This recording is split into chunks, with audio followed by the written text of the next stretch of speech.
Hello guys, Assalamualaikum warahmatullahi wabarakatuh. So dalam video kali ni aku akan share dengan korang jawapan kepada soalan-soalan yang aku selalu terima melalui social media, tak kisahlah Instagram ke Facebook ke, berkenaan dengan sambung belajar dekat UK.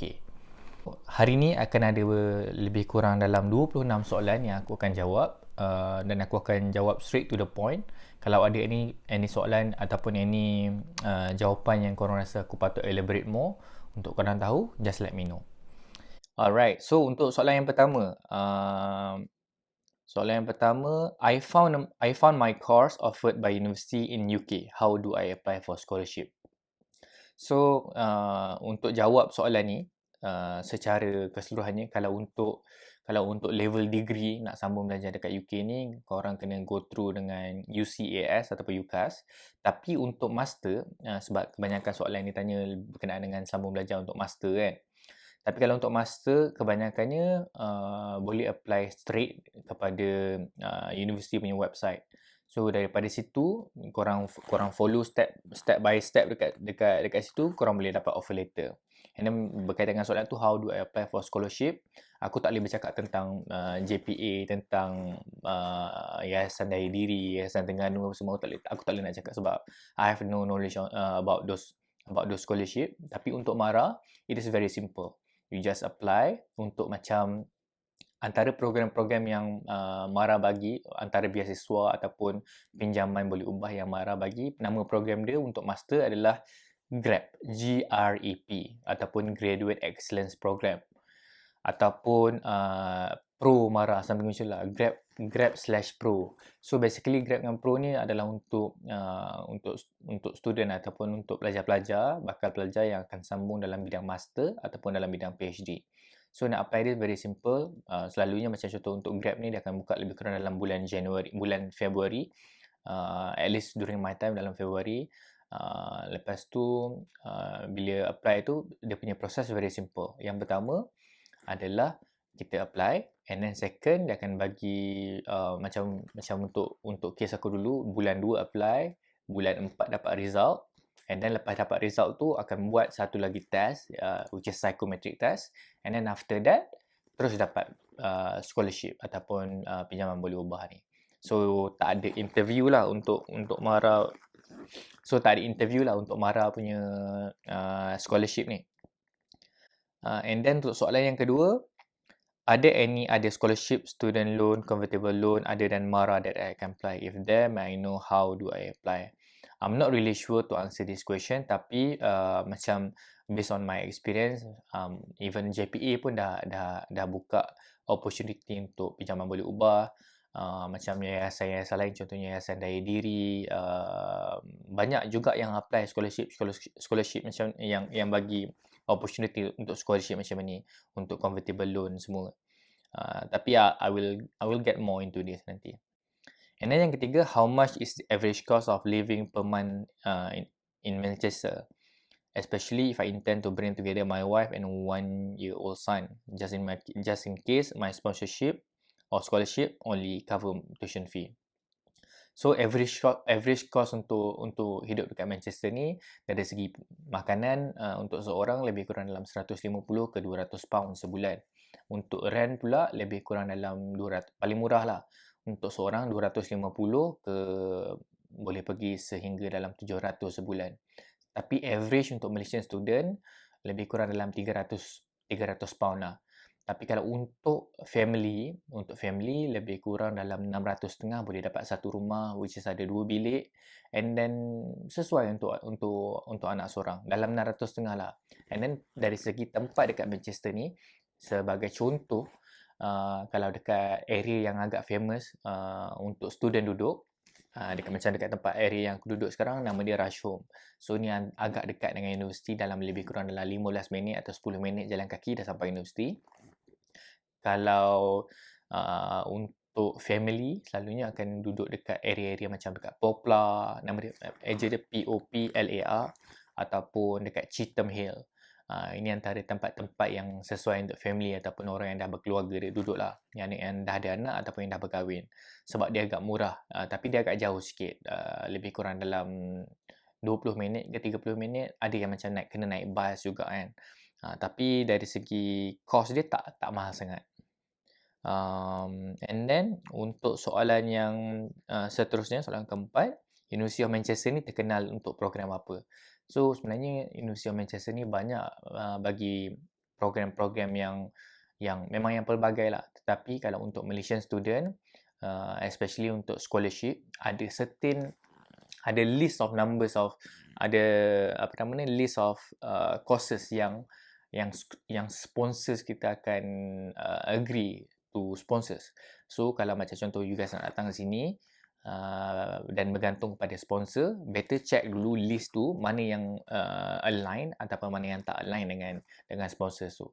Dari segi jumlah students yang belajar kat sini, dari segi yang ambil engineering for example banyak, accounting ke finance pun banyak juga. So tak boleh nak cakap ada satu ataupun spesifik satu dua je yang mempunyai specialty kat Manchester ni. Tapi sebenarnya ni antara universiti yang terkemuka kat dunia, so mostly banyak course yang very credible kat sini. Ramai ke pelajar Malaysia kat sini? Agak ramai. I think boleh sampai more. I think like average dalam 1,000 kat sini.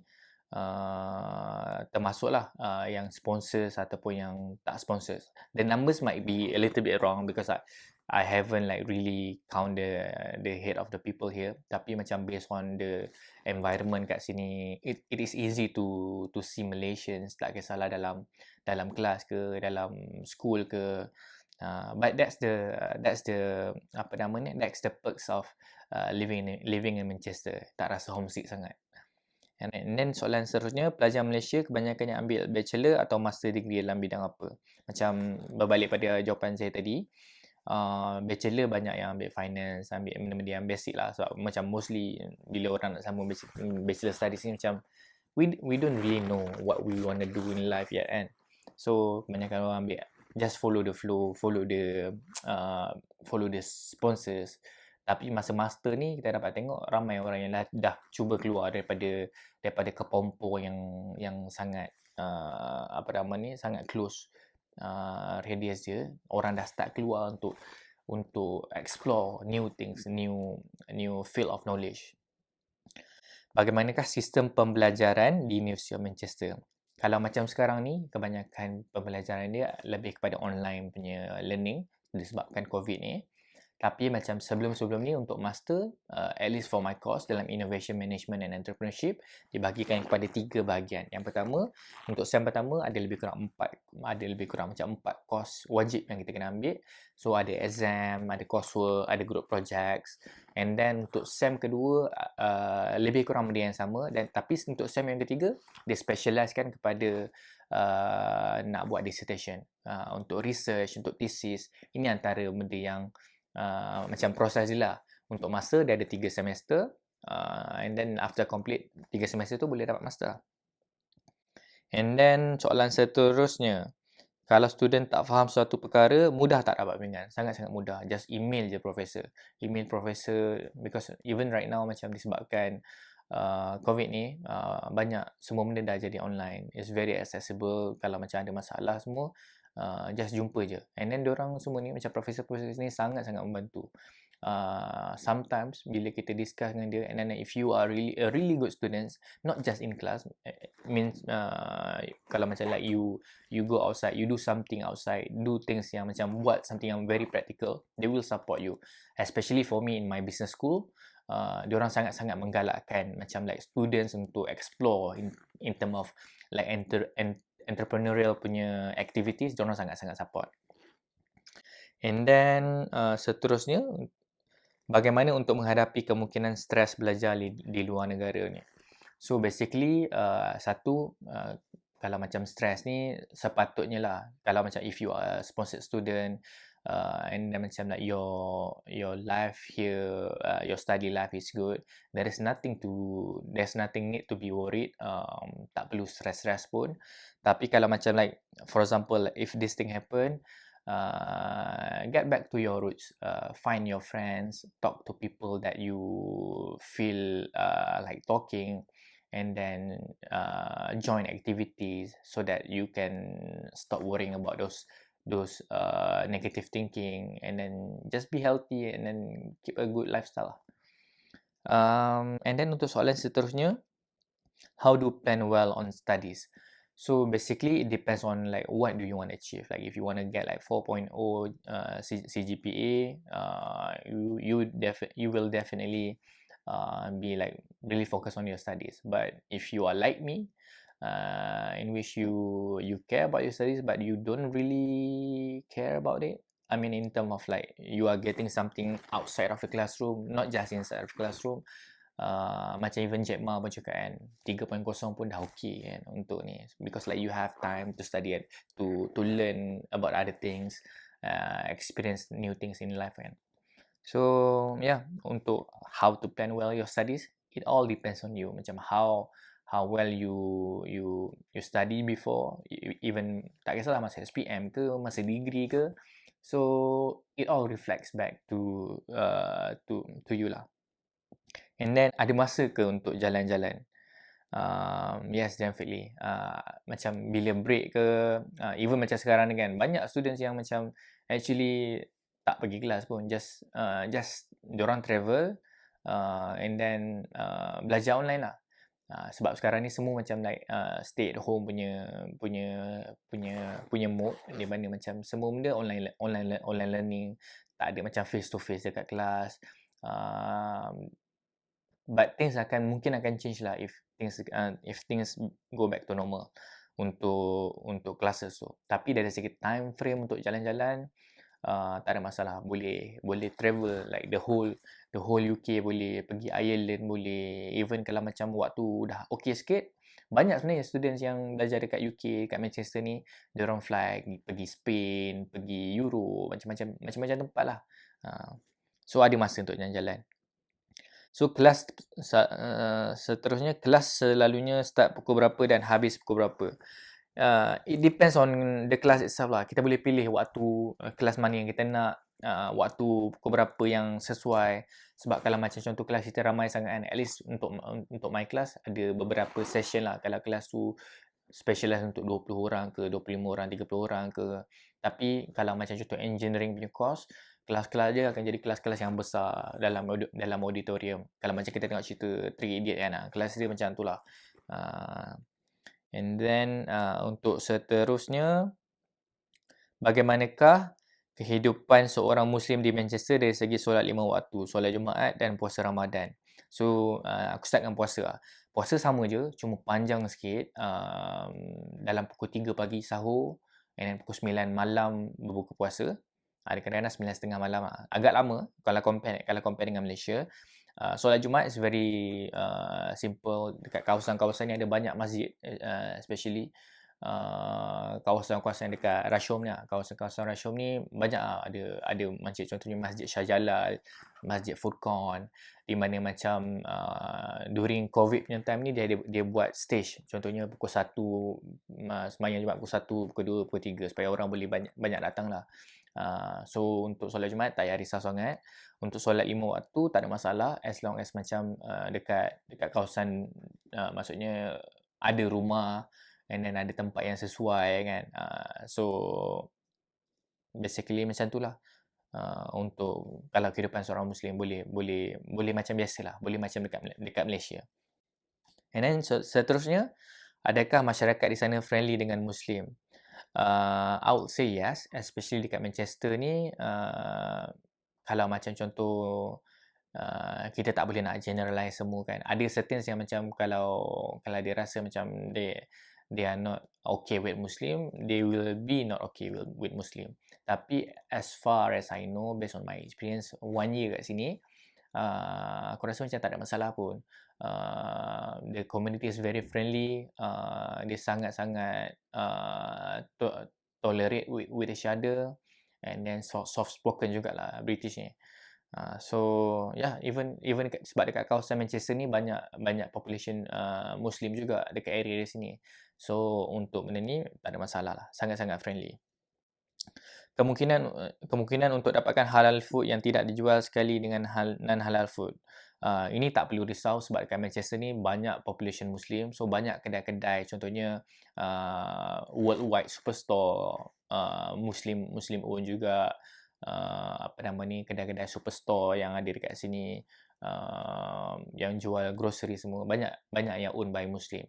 Tak kalau kedai-kedai yang macam murah, contohnya macam Lidl, Tesco, barang-barang yang halal pun mudah nak dapat. So tak ada masalah lah. Kalau macam dekat UK ni nak cari makanan yang halal, it's very simple, because available everywhere.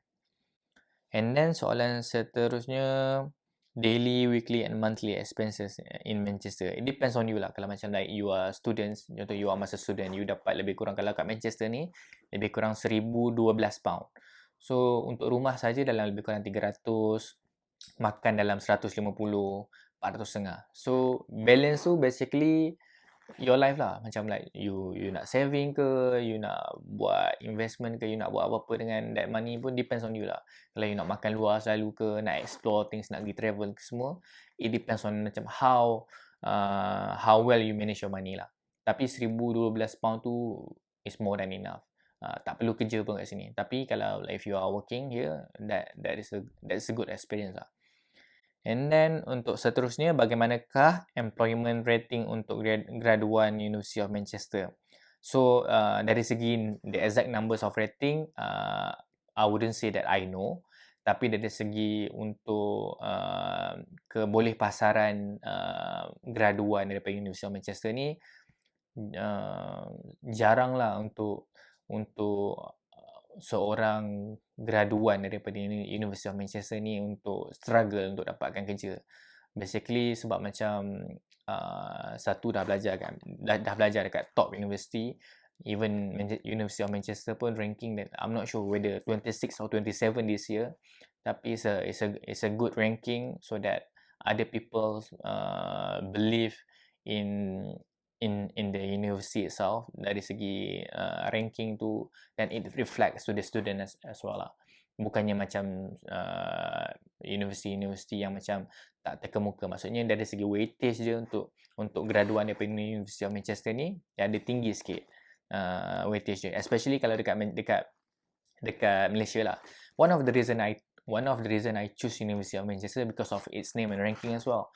Sebab kalau macam contohnya, let's say if you go to university, let's say something, contohnya macam yang orang tak tahu sangat, contoh let's say kita ambil Cardiff kan, which is tak ramai orang dekat Malaysia yang tahu sangat. Ramai orang tahu pasal Cardiff, tapi tak ramai yang betul-betul tahu kat mana Cardiff semua, sampai orang terpaksa, macam bila cakap Cardiff, orang terpaksa buka Google Map sebab mungkin orang ingat Cardiff ni bukan dekat UK, bukan dekat US ke kat mana kan. Tapi bila orang cakap tentang Manchester, orang boleh relate dengan environment, macam environment bola ke semua benda. So orang tahu okay, kat mana location dia, dan well known lah kawasan ni.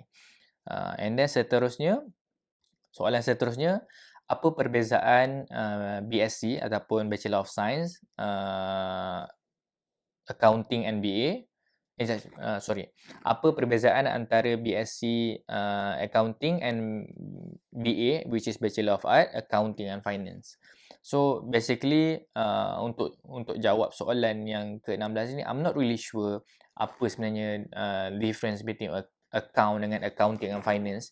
Tapi dari segi dia punya BSc dengan BA tu, macam contoh BSc ni lebih relate kepada benda-benda yang berkaitan dengan sains lah. Kalau macam contoh untuk BA ni, Bachelor of Arts ni lebih pada macam like social punya apa nama ni, courses, contohnya macam law, benda-benda yang berkaitan dengan humanities, itu banyak lebih pada arts punya. Bachelor tu macam banyak go on Bachelor of Arts. Tapi untuk macam sains ni lebih kepada macam like benda-benda yang berkaitan dengan scientific punya area lah. So untuk soalan yang ke-17, adakah University of Manchester sesuai untuk pengajian Accounting and Finance? Sebab kalau lihat dari segi exemption untuk professional paper, contoh SCCA, University Manchester ni agak kurang exemption berbanding University of Leeds. To be honest, to answer this question, dari segi macam very specific to Accounting and Finance, I'm not really sure because I didn't take Accounting and Finance here. I took my bachelor dalam bidang finance dengan international business dekat US dulu. it is a little bit different compared to here. But like if you want to know more about this, I'll get my friend that are currently studying accounting and finance to let you know.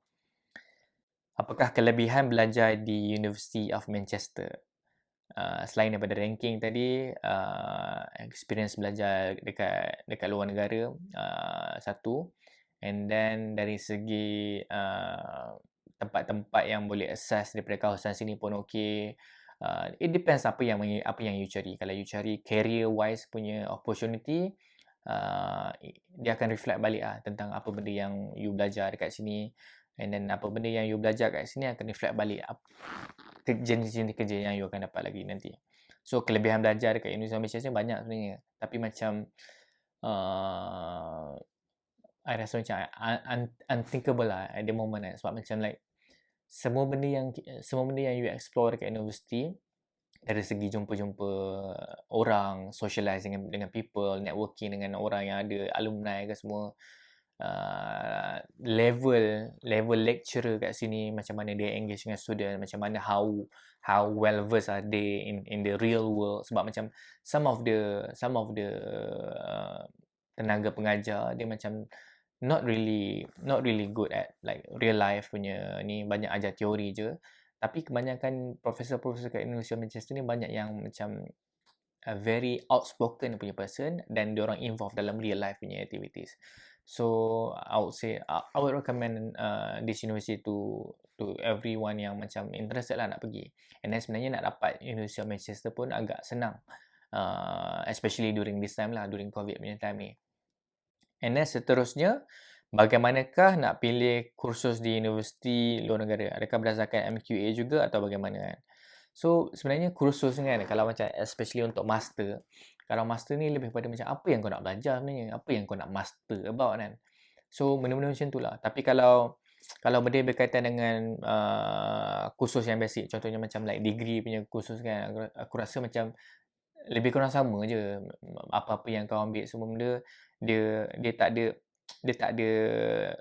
niche, dia tak ada niche sangat pun. Sebab kebanyakan korang semua pun tahu macam bila orang ambil contohnya bila orang ambil actuarial science, balik Malaysia bukan kerja actuarial science pun. Balik Malaysia kebanyakan kerja dalam bidang-bidang finance, bidang-bidang banking macam tu kan. Sebab dia broad tau. Untuk waktu bachelor dia still broad. Tapi kalau macam like if you want to know more about something dalam education, which is you boleh kaji tentang course apa yang you nak betul-betul buat, apa yang you betul-betul nak master yang boleh improvekan you punya real life punya capacity. And then dekat situ lah cara you nak pilih course apa yang you nak ambil. Macam like for me, I love something that related to technology, related to innovation, related to startup. So that's why I came here studying innovation management and entrepreneurship, because I have been doing business for the past 8 years. And I think by learning about this thing, learning about innovation, about critical thinking, ada a little bit about consultancy. So it helps me in terms of like going to where I want to go. And then soalan seterusnya, accommodation for students selalunya bagaimana? Berapa orang tinggal serumah, boleh masak-masak tak? First, boleh masak, tak ada masalah. So, nak masak nasi lemak, masak apa, boleh, tak ada masalah. Berapa orang tinggal serumah, ini bergantung pada saiz rumah. Macam sebelum ni, kalau rumah aku sebelum ni, masa aku first sampai dekat Manchester ni, harga rumah aku dalam £372. Rumah yang agak besar, saiz bilik yang sangat besar, ada ruang tamu, ada dapur, semua benda. And then tinggal 5 orang, sebab ada 5 bilik dan 2 bilik air. So, sangat-sangat selesa lah. Tapi ada rumah yang ada 3 bilik, 1 bilik air, ada yang 3 bilik, 2 bilik air, ada 4 bilik. Kalau macam ada orang yang tak suka duduk dengan orang lain, boleh ambil studio, ensuite, dan macam-macam lagi. Ada banyak jenis. Tapi kalau macam contoh nak datang dekat Manchester ni, kalau macam tak tahu pasal accommodation, boleh contact dengan organisasi-organisasi yang ada dekat sini. Contohnya macam MCOT ataupun MCOT, Malaysian, what's it called, Zano? Malaysian Community of Old Trafford. Lepas tu ada MSSM, Malaysian Student Society of Manchester, if I'm not mistaken. Tapi banyak lah yang bantu yang bantu student untuk dapatkan accommodation yang okey kat sini. And then soalan seterusnya, 3 soalan yang terakhir, barang dapur disediakan dan bahan masak mudah cari tak? Barang dapur selalunya disediakan. Tak adalah macam disediakan sangat macam periuk-periuk tu semua. I don't think macam like you guys datang sini you nak pakai orang lain punya kan, macam takut orang tu masak something yang tak okey ke untuk muslim makan kan. So selalunya datang sini just belilah. It's very cheap barang-barang kat sini, especially barang-barang dapur. Kalau macam contoh untuk sekali pergi kedai bawa 20 pound pun kan dah banyak gila. 20 pound tu banyak sangat beg boleh bawa, boleh beli makanan yang worth dalam seminggu ataupun lebih pada seminggu. Almost macam 2 minggu macam tu lah. Sebab the cost of living sini dari segi makanan is very cheap. Cuma macam kalau makan dekat luar selalu tu agak mahal sikit lah. Barang dapur disediakan itu tak. And then bahan masak mudah cari tak. Sebab sini banyak kedai-kedai Asian ada, kedai-kedai Indian punya style ada, even kedai Malaysia pun ada kat sini. Bahan masak memang senang nak cari. Soalan yang kedua yang terakhir, Malaysian student ada buat majlis tak untuk himpunkan student supaya tak rasa asing tinggal di luar negara? Untuk jawapan ni ada, tapi waktu sekarang ni sebab macam semua orang tengah social distancing semua kan, so basically apa yang diorang buat sekarang ni lebih kepada macam slow down dulu dari segi perjumpaan semua benda. Tapi macam based on my experience, kalau macam tak ada masalah COVID ni semua, aku rasa akan ada banyak je perjumpaan supaya korang orang tak rasa homesick, rasa belong, and then still rasa happy dekat area UK ni. Okay, untuk soalan yang terakhir, bayaran yuran universiti dan penginapan selalunya pihak penaja bayar ke atau kita sendiri bayar ke universiti? So yang best ni tentang University of Manchester ni, kita macam Mara dah establish link dengan University of Manchester, di mana macam kalau kita nak register kat sini, kita ada macam special punya code tau, ada Mara. So anything yang berkaitan dengan dealing between yuran universiti dengan kita punya sponsor, diorang akan settlekan sendiri. So kita tak payah pening-pening kita nak bayar yuran setiap bulan, nak bayar yuran setiap bulan semua kan. Sebab macam difficulties ni, orang-orang yang datang secara private, diorang yang macam kena handle semua benda ni kan. Sebab macam FAMA kan, Father Mother punya sponsors, ataupun diorang punya like their own money diorang menggunakan untuk bayar tuition fee semua. Tapi untuk dengan Mara ni ataupun dengan JPA semua, it's very simple. Diorang dah ada link dengan universiti. Anything yang berkaitan dengan yuran semua benda, diorang just macam deduct daripada account. Macam tu lah. So tak ada masalah pun dari segi yuran tu. Alright, so itu saja 26 soalan yang aku terima daripada social media berkenaan dengan soalan-soalan untuk study kat Manchester ni. Tapi macam kalau korang nak tahu, kalau korang rasa macam nak tahu lebih lanjut berkenaan dengan macam mana betul-betul apa tips nak dapatkan scholarship Mara ni, sebab macam at least untuk aku rasa ada beberapa tips yang aku rasa aku boleh share dengan korang. Maybe dalam next video aku akan share, sebab video ni agak panjang sikit. Kalau korang rasa korang nak tips macam mana betul-betul nak score dalam nak dapatkan Mara punya scholarship, because Mara punya scholarship is very simple nak dapatkan. If you know macam mana how to dapatkan, kalau berminat nak tahu tu, just let me know. I'll share it in the next video. Alright, see you guys. Assalamualaikum.